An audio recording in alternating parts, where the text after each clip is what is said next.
bonjour à toutes et à tous. Et on nous a donné, cher Louis, la chance et le plaisir de vous réveiller, de vous interpeller et également, effectivement, peut-être d'apporter quelques pistes de réflexion et d'action pour cet après-midi sur un thème pour cette deuxième édition qui est un thème absolument central.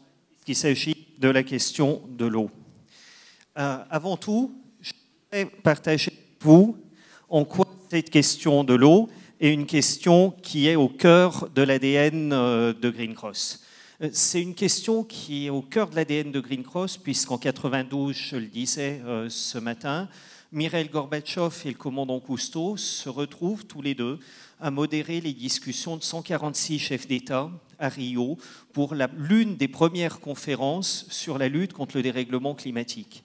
Et là, ils se rendent compte que la question du carbone est absolument essentielle et qu'au-delà de la question du carbone, il va s'agir pour les territoires, pour nos modes d'action, chacune et chacun d'entre nous, de trouver les bonnes pistes et de trouver les bonnes solutions aussi, pour aujourd'hui et pour demain. Voilà, ça marchera aussi très très bien en mode discussion qui va nous permettre d'échanger sur le sujet. J'aurai la bougeotte tout à l'heure puisque je viens de me rendre compte que j'ai oublié la sapette sur le pupitre, mais ça n'est pas grave. Donc, pour en revenir à cette question de comment est-ce qu'on peut lutter contre le dérèglement climatique, déjà, la conviction qu'on a eue chez Green Cross qui nous a incité à créer l'ONG, c'est de dire on y lutte à hauteur d'humains, de femmes et d'hommes. Nous sommes tous acteurs et nous avons tous les clés pour agir.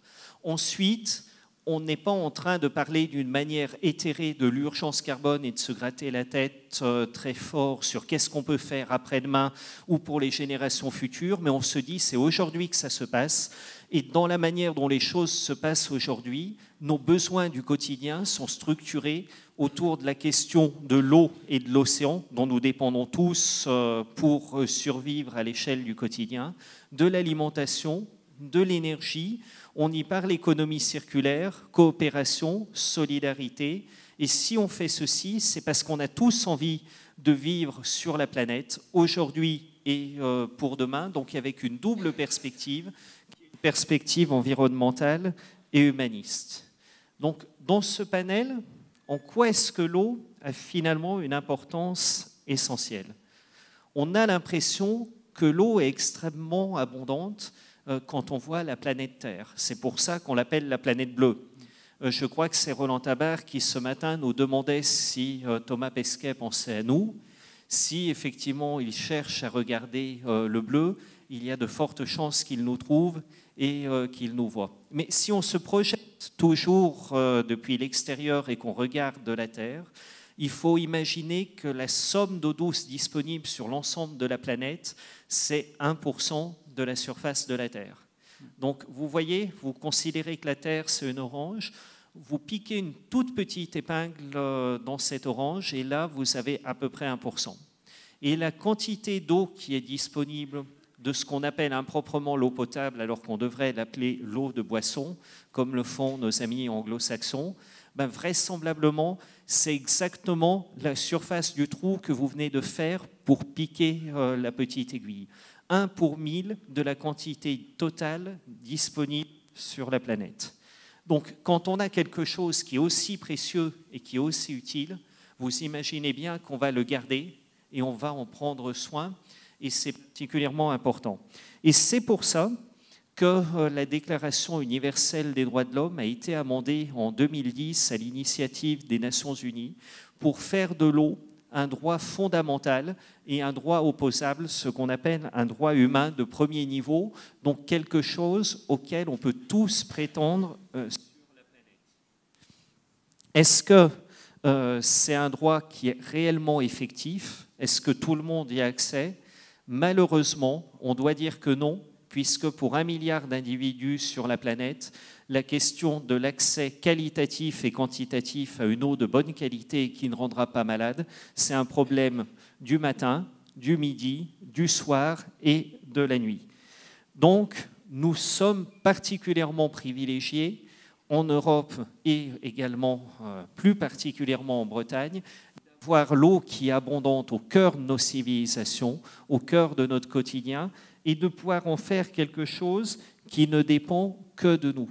Et nous sommes aussi particulièrement privilégiés pour une autre raison, c'est que l'eau sur le territoire est une eau de paix et une eau qui génère de la cohésion. On doit se souvenir que plus de 50% des conflits qu'on a vécus depuis le début des années 1900 sont des conflits qui ont été liés directement ou indirectement à un accès à l'eau.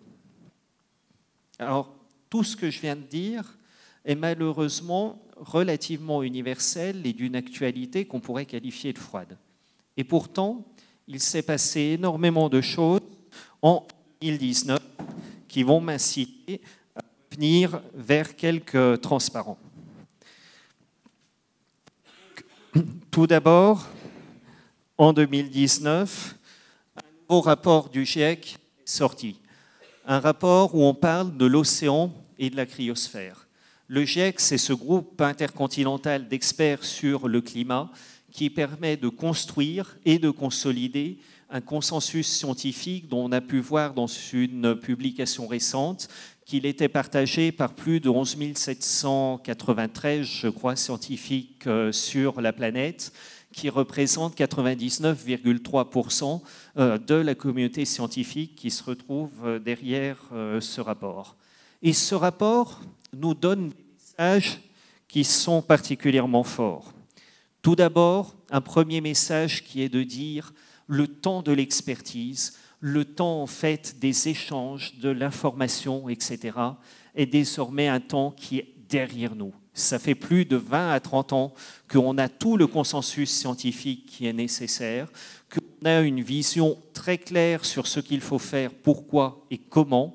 Et aujourd'hui, le temps de l'action est le temps qu'il est important de réussir. Parce qu'on a, selon les sources, de 2 à 10 ans pour changer le monde, et que c'est les actions qu'on fait aujourd'hui et sur les 10 prochaines années qui vont mettre le cours de la planète, soit sur une trajectoire qui sera une trajectoire vivable et durable au sens du rapport Brundtland, c'est-à-dire qui nous permet de construire un futur serein pour l'essentiel de l'humanité, soit sur une trajectoire qui sera une trajectoire beaucoup plus difficile, où il va falloir travailler la résilience et la capacité de survivre à des phénomènes climatiques extrêmes qui se produiront plus régulièrement. Et vraisemblablement, ce qu'on aura à faire, c'est à faire l'un et l'autre. Quelques indicateurs sur la manière dont nous pouvons penser le présent et le futur. Ce rapport du GIEC nous dit que 15% de la biomasse des océans est en péril. Et tout à l'heure, j'ai pris quelques photos pendant la pause de cet hippocampe enfermé dans sa bulle d'eau, parce que je trouve que c'est absolument formidable.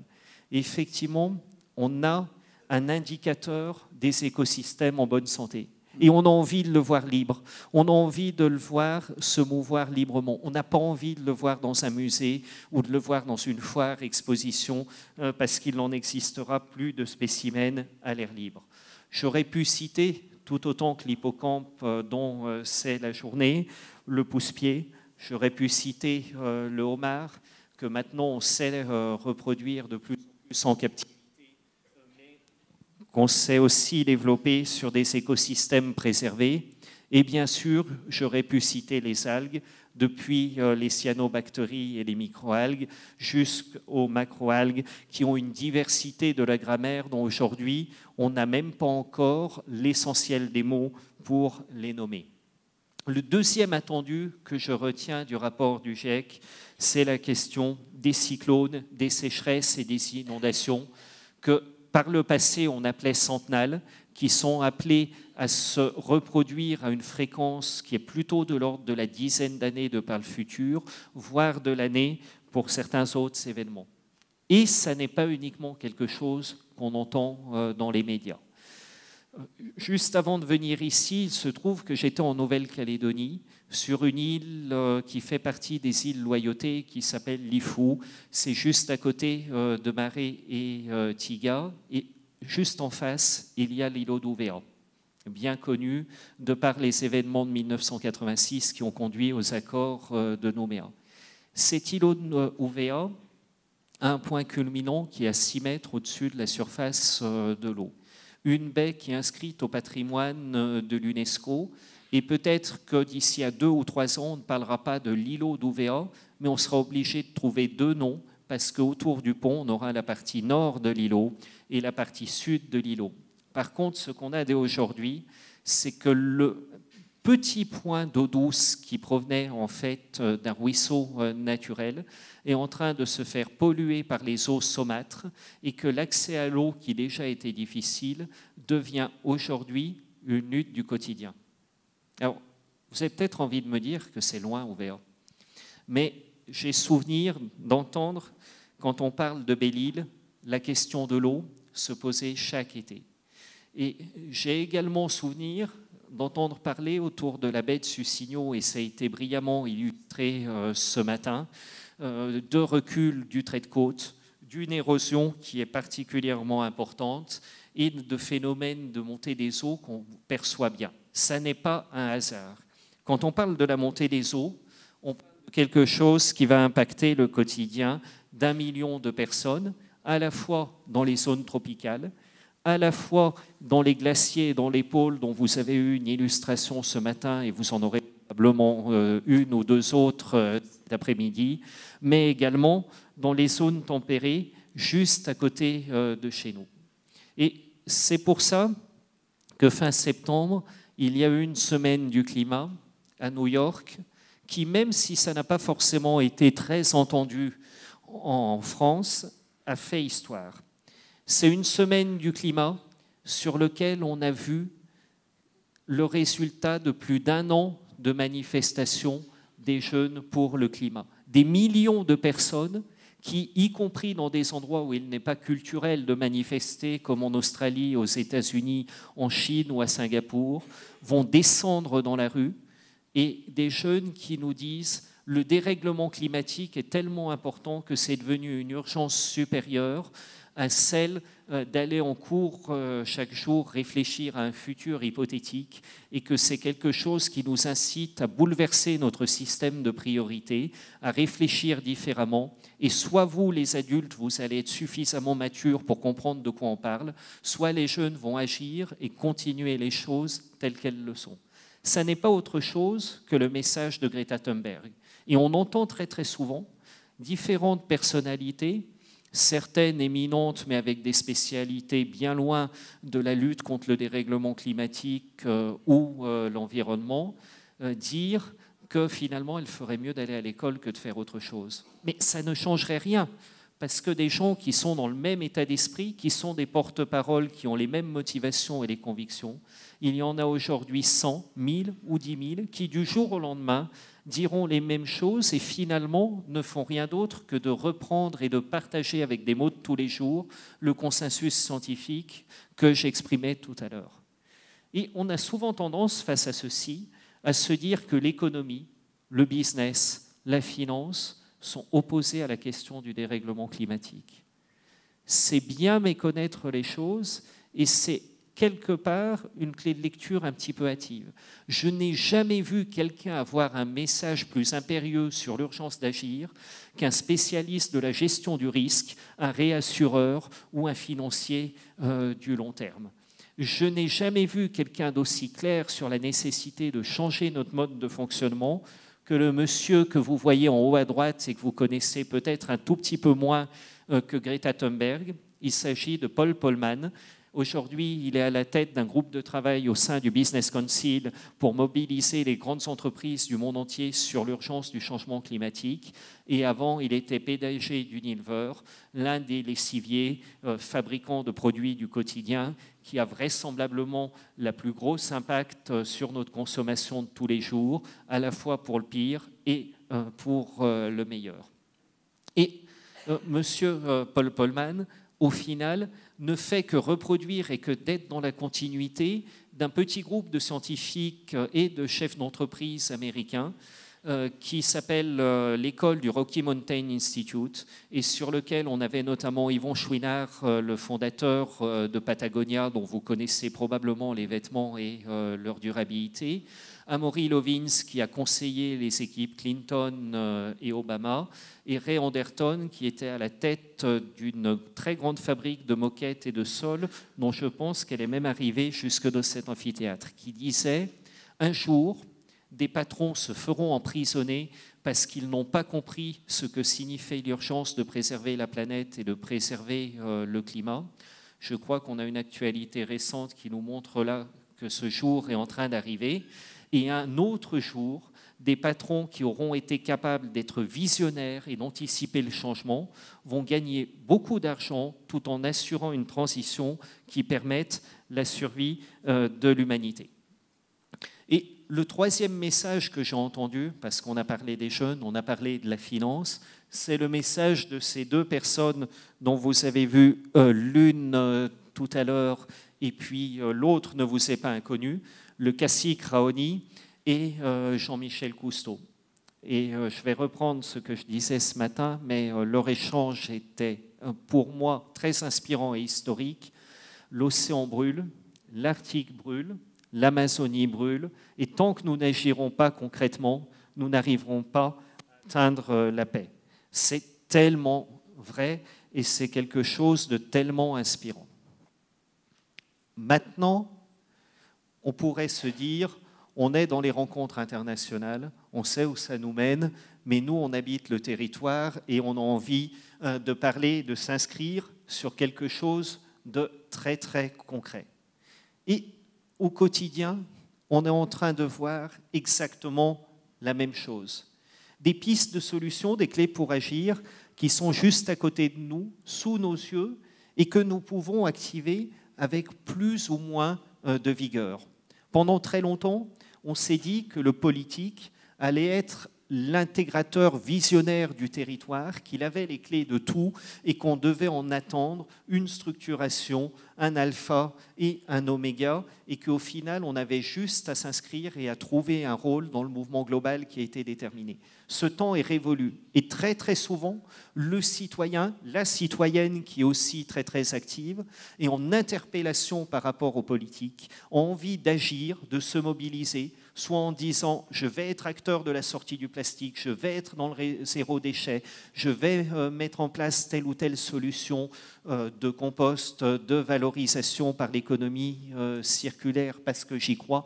Et en parallèle, j'interpelle plus ou moins poliment, plus ou moins directement, plus ou moins violemment, la communauté politique et les acteurs économiques très directement.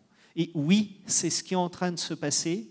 On est dans un temps sur lequel, à la fois au niveau macro et au niveau micro, on est dans une attente de rupture forte et on a la possibilité de se dire qu'on peut en faire une transition qui soit une transition et une transformation absolument heureuse, qu'on n'est pas obligé de passer par de la violence, mais que ça peut être un océan d'opportunités à préserver, sur lequel on se rendra compte que la prospérité, ça n'est pas forcément la croissance, et que le bien-être au quotidien est tout à fait compatible avec une préservation de la planète, où on n'a pas à choisir entre la modernité et la bougie, mais où on a à se définir des opportunités heureuses. Et tout à l'heure, je nous emmènerai vers un petit jeu où on se posera la question de savoir ce que ça peut signifier en termes de futur proche, à horizon 2030.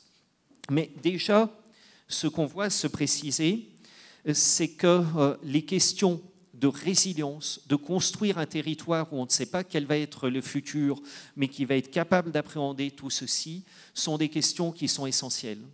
Je parlais tout à l'heure d'atteindre la paix, mais quand on entend un ostréiculteur se plaindre parce que l'agriculteur qui est juste au-dessus de lui a épandu sur son blé du glyphosate et que du coup il a eu une mortalité importante sur ses huîtres ou sur ses coquillages, on est déjà dans un conflit territorial qui nous montre bien en quoi la question de l'eau est essentielle. Aujourd'hui, on a également à travailler sur une nouvelle gestion qualitative et quantitative de l'eau ensemble, avec notamment des mots qu'on n'entendait pas il y a quelques années, mais qui sont des enjeux essentiels pour demain. Je parle des micropolluants et des perturbateurs endocriniens, sur lesquels aujourd'hui on identifie le problème, mais on a énormément de solutions qui peuvent être trouvées dès maintenant, avec des plantes, avec des algues, qui nous permettent de faire de la phytoremédiation et d'aménager différemment l'espace littoral pour que ça soit un espace qui lui-même construise sa propre résilience et sa propre activité. Du côté du tourisme, on a aussi des défis qui sont tout autant d'opportunités. Le tourisme de masse, qui est un tourisme qui a généré une partie de l'activité et de la prospérité des années 80, est en train de se réinventer. Les désirs ne sont plus du tout les mêmes, les modes d'action ne sont plus du tout les mêmes, et les temps ne sont plus du tout les mêmes. On a des hyper-consommateurs de tourisme qui, sur 48 heures, voudront cocher un nombre de croix considérable, et d'autres personnalités qui vont avoir envie de prendre le temps long, d'être des voyageurs responsables et en même temps d'être des idiots du voyage au sens de ce livre que je vous encourage à découvrir, qui est absolument formidable, qui nous permet de voir ce qu'est le plaisir de la découverte. On a également une préoccupation de plus en plus forte pour une alimentation saine, locale, de saison, et pour découvrir et être surpris par le plaisir alimentaire tout autant que par les sens de la vue, de l'ouïe et de l'odorat. Et on a des marqueurs qui ont été acceptés pendant des années et qui sont devenus absolument intolérables. C'est le cas du gaspillage alimentaire, c'est le cas du plastique jetable à usage unique, même si on voit qu'on a tous les jours des progrès à faire, y compris aujourd'hui, sur ce sujet-là. Et c'est également le cas de la mobilité carbonée. Donc, face à tous ces défis, on ne pourra pas tout réussir d'un seul coup, et surtout, on a besoin de méthodes et on a besoin d'une feuille de route qui soit partagée et consensuelle. Parce que si on génère des tensions, si on génère des oppositions, on va passer plus de temps à gérer les oppositions qu'on en aurait passé à marcher tous ensemble en créant une piste d'action qui soit motivante pour tout le monde.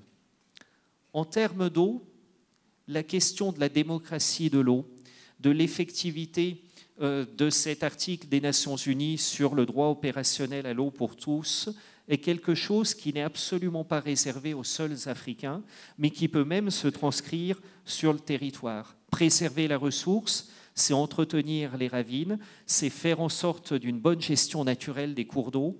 Il y a un outil formidable pour ceci, ce sont les comités de bassin et les agences de l'eau, et un cadre de fonctionnement qui nous permet d'avancer en rappelant le principe humaniste.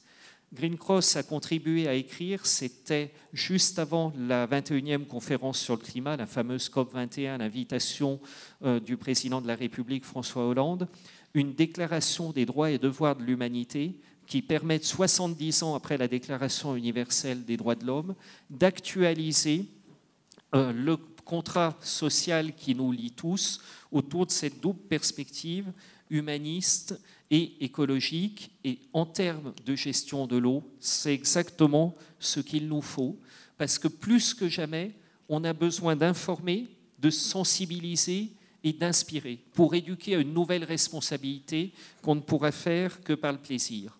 On voit apparaître de plus en plus généralisés des panneaux « Ici commence la mer », et c'est tellement vrai. On commence à comprendre que jeter un mégot dans l'eau, c'est assumer de polluer un demi-mètre cube d'eau pendant à peu près 100 ans. On commence à voir les effets de notre plastique jetable.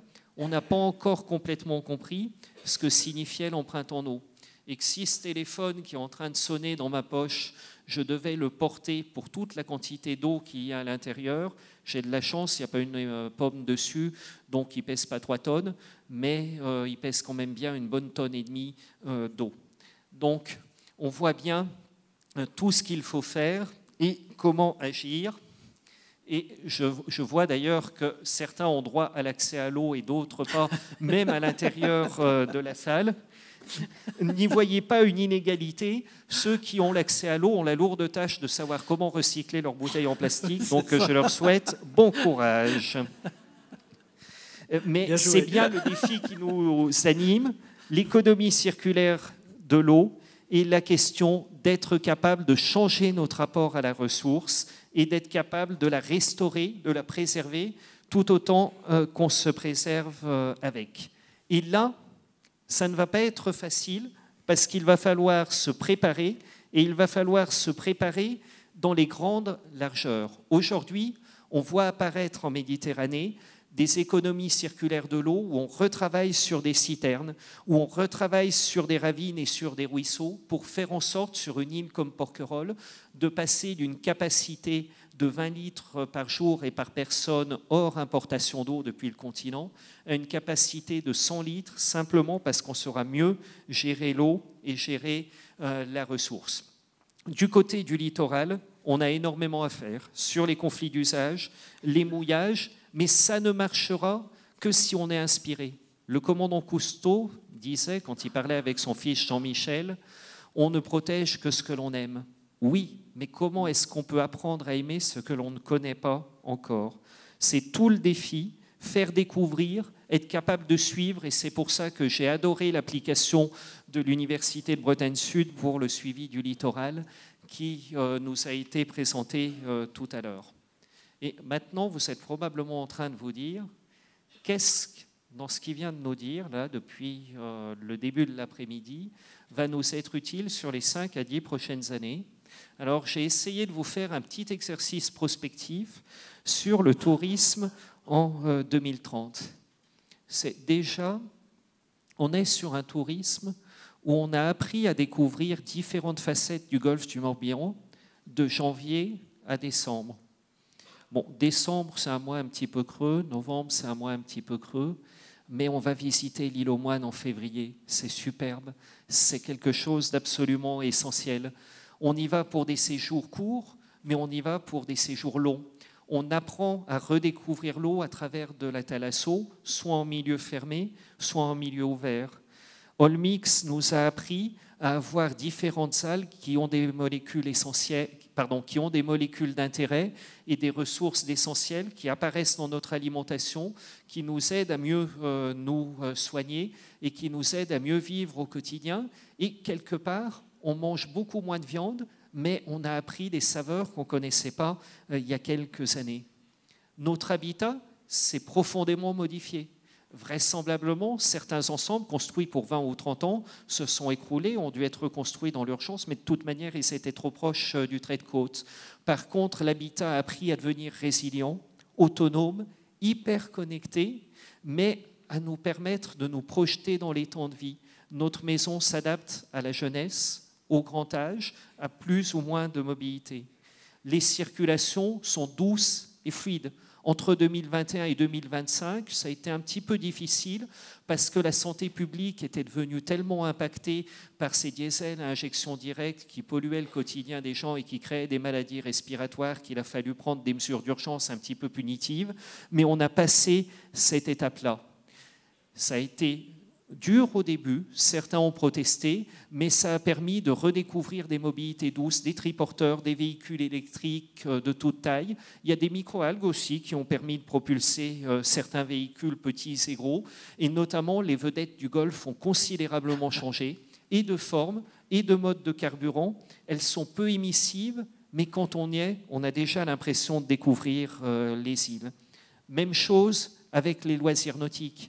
Qui aurait cru qu'on pouvait se propulser très très vite à la voile et qu'on pouvait construire une vedette de 30 mètres en profitant du chanvre qui est désormais une culture tout à fait dynamique sur la presqu'île, couplée à un mélange de jute et de cire d'abeille. Qui aurait pu croire que c'est les technologies militaires qui nous ont permis de franchir ce pas parce que justement elles sont indétectables au radar et que ça nous permet d'avoir des navires plus sûrs pour la préservation de notre environnement. On le voit, la sortie du diesel, ça a permis de restaurer la qualité de l'air, mais ça nous a permis de découvrir énormément de champs d'innovation. Et aujourd'hui, le gaz est produit de la méthanisation des déchets, de la méthanisation agricole, des microalgues, l'électricité de panneaux solaires en couche mince qui sont complètement intégrés à l'habitat et qu'on a jusque dans notre voilier. Et bien sûr, on s'est stocké sous forme d'hydrogène pour alimenter nos vélos et nos transporteurs. La sortie du plastique, on ramait beaucoup en 2020. mais on est arrivé à passer par une phase de consignation, on est arrivé à récupérer de nouveaux usages, on a créé des fontaines qui sont disponibles un petit peu partout et qui sont d'ailleurs très esthétiques, ça marche. Et puis, ce qui a été très impressionnant, c'est le bond quantitatif qui a été franchi sur l'innovation et notamment dans le monde du virtuel et de la réalité immersive.